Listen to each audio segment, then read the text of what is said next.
सांगू शकता एका बाजूला स्वार्थी पळताय युती तोडून आणि इकडे आम्ही जळगावसाठी वजरमुठ बांधतो भाजप सेना बाकीचे खाली म्हणजे हा आघाडीची बैठक आयोजित करण्यात आली होती. काय फॉर्म्युला ठरलेला आहे महानगरपालिकेच्या निवडणुकीच्या पार्श्वभूमीवर? जळगाव महानगरपालिकेच्या बाबतीत आज संतोष भाऊ चौधरी ज्यांच्याकडे राष्ट्रवादी शरद पवार चंद्र गटाचे प्रभारी म्हणून जबाबदारी आहे आणि शिवसेना उद्धव बाळासाहेब ठाकरेंच्या संघटनेतर्फे माझ्यावर स्वतःवर ही जबाबदारी आम्ही दोघांनी बसून आज निर्णय घेतला आहे की आम्ही ही महाविकास आघाडीची आमची जी आघाडी आहे त्यात जाहीर करून 38 जागा शिवसेना उद्धव बाळासाहेब ठाकरे गट आणि 37 जागा राष्ट्रवादी काँग्रेस शरद पवार गट यांच्यात आमचं एकमत झालेलं आहे. त्याच्यामध्ये मनसेला ज्या काही जागा द्यायच्या असतील त्या आम्ही आमच्या कोट्यातनं देऊ आणि इतर बाकी जे घटक आहेत जसं काँग्रेस असेल अजित पवारांचा जो गट आहे ह्या सगळ्यांना जे काही सामावून घ्यायचं आहे ती जबाबदारी आम्ही शरद पवार गटाकडे दिलेली आहे. अजित पवार गटाचं आपल्याशी काही बोलणं झालं? माझं एका सगळ्यांशी बोलणं चालू आहे. आपण जळगावमध्ये पाहत असाल जळगावमध्ये रोज नाट्यमय घडामोडी घडतायत. इथे असलेल्या महायुती तुटतायत कारण स्वतःच्या स्वार्थासाठी आणि आम्ही सर्व जळगावच्या विकासासाठी एकत्र येत आहोत आणि त्याच्यासाठी जे जे जळगावच्या विकासासाठी आमच्या सोबत येतील त्या सर्वांना आम्ही सोबत घेऊन जाणार आहोत.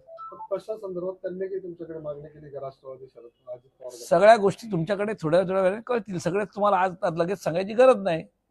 ते महायुतीसाठी सुद्धा त्या ठिकाणी चर्चा असल्याचं आता गिरीश महाजनांनी अहो सांगितलं. तुमच्याच माध्यमातून तुम्ही सांगितलं की त्यांना चर्चेला सुद्धा बोलवण्यात आलेलं नाही. हे तुमच्या माध्यमातून तुम्ही सांगितलेलं आहे पण त्यांच्या चर्चा झाली असं कसं तुम्ही सांगू शकाल? गिरीश महाजन सांगतात की आमचं बोलणं गिरीश महाजन सांगतायत पण स्वतः शरद अजित पवार गटाचे लोक तुमच्याशी माध्यमातून बोलताना सांगितलं की त्यांना चर्चेला सुद्धा बोलवलेलं आहे, त्यांना ते स्थान दिलेलं नाही. हे तुमच्या माध्यमातून तुम्ही सांगितलंय तर तुम्ही आज मला सांगाल की गिरीश भाऊने असं सांगितलं. गिरीश भाऊ काय म्हणतात आणि गिरीश भाऊ काय करतात हे संपूर्ण महाराष्ट्राला माहिती आहे.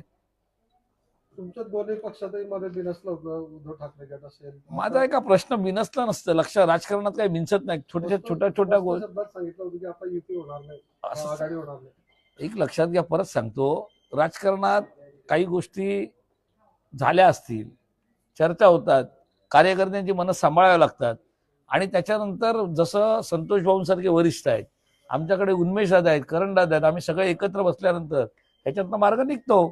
काय केलं मार्ग म्हणजे कसं सांगितलं ना, दोघांचं आम्ही वाटप केलं ना. 38 आणि 37 जागा तर वाटप केलं आहे. 100% शिक्कामोर्तब आहे.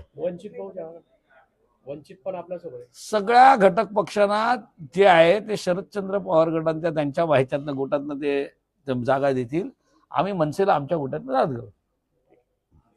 विश्रामगृहामध्ये जर बघितलं तर महानगरपालिकेची निवडणूक लागली, आचारसंहिता लागली आहे जळगाव शहरामध्ये. त्या ठिकाणी शासकीय विश्रामगृहामध्ये 2 दिग्गज नेत्यांची मीटिंग त्या ठिकाणी चालू आहे. काय कसं पाहता तुम्ही? आत्ताच आमच्या जिल्हा प्रमुखांनी त्याबाबत तक्रार दाखल केलेली आहे. जर शासन करतेच अशा पद्धतीने जर वागायला लागले तर बाकीच्या सामान्य लोकांनी कोणाकडे पाहायचं? जिथे आचारसंहिता लागल्यानंतर त्या नियमाचं काटेकोरपणे पालन हे शासनकर्त्यांनी करायला पाहिजे, मंत्र्यांनी करायला पाहिजे. पण हे जळगाव आहे, आपण पाहिलं इथे सगळ्या गोष्टी नियम धाब्यावर ठेवून कामं चालतात. त्याच्यामुळे त्याचीच पुनरावृत्ती परत जळगावमध्ये या शासनकर्त्यांनी केली आहे आणि त्याची दखल आमच्या जिल्हा प्रमुखांनी घेऊन त्याबाबत रीतसर तक्रार दाखल केली आहे.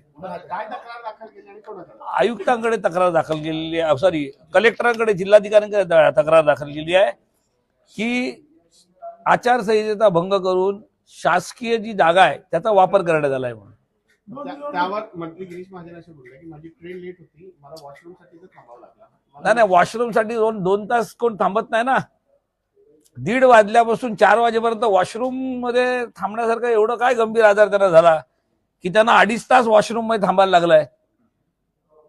त्याच्यामुळे मला वाटतं 2.5 तास वॉशरूम मध्ये थांबणं म्हणजे बैठका वॉशरूम मध्ये घेतल्या का असा प्रश्न निर्माण होतो की नाही.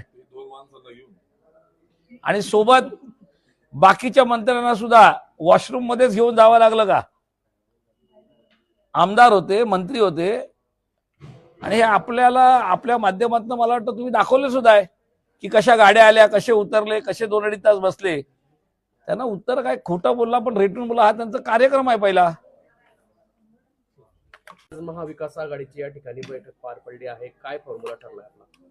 आज या ठिकाणी जी बैठक होती ती फक्त उद्धव बाळासाहेब ठाकरे आणि शरदचंद्रजी पवार आमची दोघांची बैठक होती.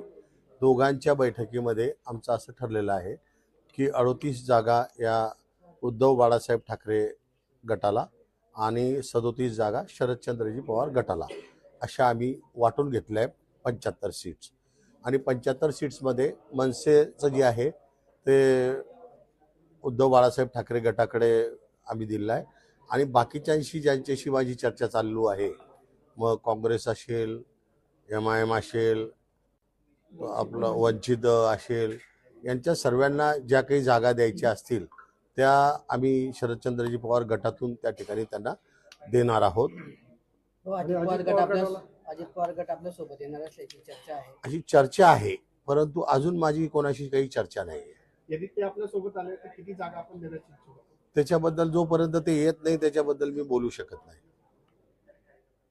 आणि समविचारी पक्षाशी जास्त बोलतोय मी. महाविकास आघाडी भक्कम आहे का मग आता? भक्कम आहे म्हणूनच तर आम्ही बी भक्कम आहे सगळे दोघं. काँग्रेसचं काही बोलणं झालं? नाही बरे, आता होईल, अजून नाही. काँग्रेस सोबत आहे असं म्हणायचं आपण. जोपर्यंत आता बैठक होत नाही तोपर्यंत काहीच म्हणू शकत नाही ना. कारण आम्ही कसं आहे की त्यांच्या किती सीट्स होत्या, किती वर्षापासून किती काय काय आहे हे सर्व बघून मग ते कोणाला मागताय तिकीट त्या हिशोबाने आम्ही बघून मग त्यांना सीट जर देता आल्या तर देऊ, कोणी असो. पण क्रायटेरिया एकच आहे किंवा जिंकणारा व्यक्ती बस. फॉर्म कधी दिले जाईल सर्वांना? उद्यापासून. मागच्या पंचवार्षिकला MIM आणि शिवसेना वगळता विरोधकांचं खातं उघडलेलं नव्हतं, तर यावेळी किती आशावादी किंवा किती आत्मविश्वास आहे या संदर्भात? आमचा दोघांचा आत्मविश्वास आहे की आम्ही कोणत्याही परिस्थितीमध्ये या महानगरपालिकेमध्ये बहुमत आणल्याशिवाय राहणार नाही. या निवडणुकीत सत्तेचा दुरुपयोग होऊ शकतो का? आता ज्या वेळेसपासून भाजपा सरकार सत्तेवर आहे तेव्हापासून सत्तेचा दुरुपयोग प्रत्येक ठिकाणी होतोय. आता वॉशरूम ठिकाणी व्हायला लागलं तर बाकीचं काय लावलं आहे?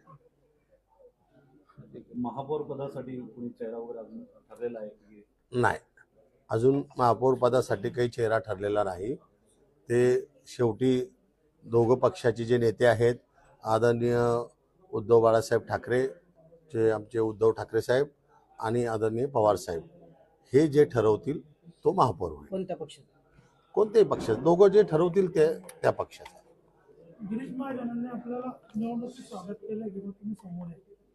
मी त्यांचे आभार मानतो.